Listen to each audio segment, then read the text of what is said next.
Sekarang kita akan melanjutkan pembahasan mengenai while loop dan do while setelah sebelumnya kita sudah membahas tentang perulangan menggunakan for. Untuk konsep while dan do while ini sedikit berbeda dengan for namun fungsinya sama. Sekarang kita akan masuk ke contoh. Pertama kita akan membuat sebuah variabel terlebih dahulu. Misalkan kita buat variabel number, kita beri nilai 0.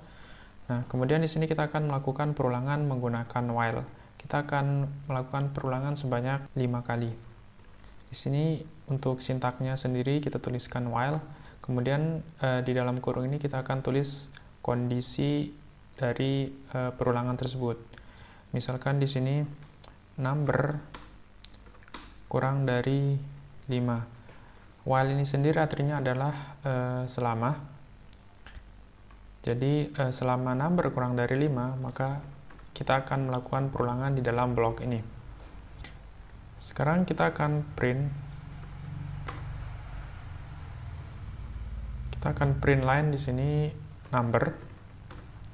Sekarang apabila kita run, bisa teman-teman lihat di sini apabila kita run programnya maka akan terjadi infinite loop seperti ini. Dia akan terus mencetak angka 0. Karena sebabnya di sini kita belum memberikan nilai penyetop atau kasus penyetop.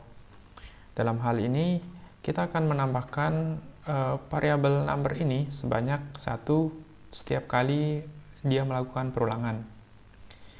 Kita kasih saja di sini number plus plus, artinya number plus 1 setiap kali dia akan melakukan perulangan. Sekarang kita run. Nah, bisa teman-teman lihat di sini bahwa program berjalan dengan semestinya, yaitu melakukan perulangan sebanyak 5 kali.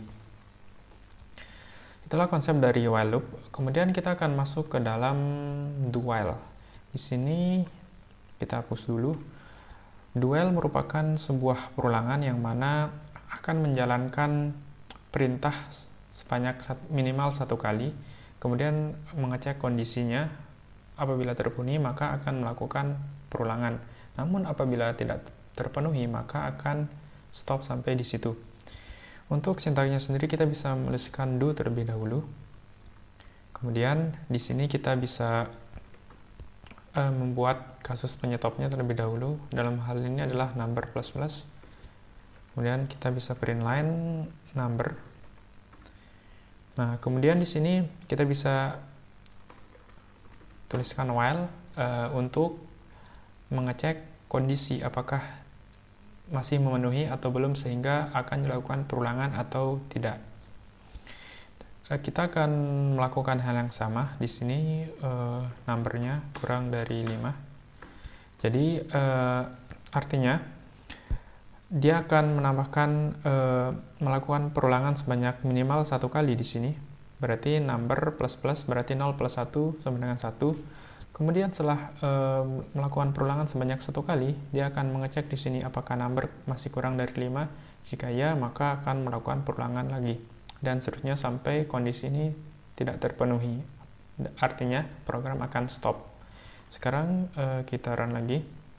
Nah, hasilnya bisa teman lihat sama saja. Kemudian kita akan ubah di sini sedikit. Kita akan melakukan perubahan pada kondisinya. Kondisinya adalah bernilai 0. Nah, kita akan run di sini. Kita lihat hasilnya. Nah, hasilnya adalah 1. Mengapa hasilnya 1? Karena dia akan menjalankan kode program mengulang sebanyak 1 kali terlebih dahulu. Kemudian setelah itu dia akan mengecek kondisinya. Apabila kondisinya tidak terpenuhi karena 1 kurang dari 0, maka kondisinya otomatis tidak terpenuhi. Sehingga perulangan berhenti sampai di situ dan hanya menampilkan angka 1. Oke teman-teman, itu dia konsep dari while loop dan do while.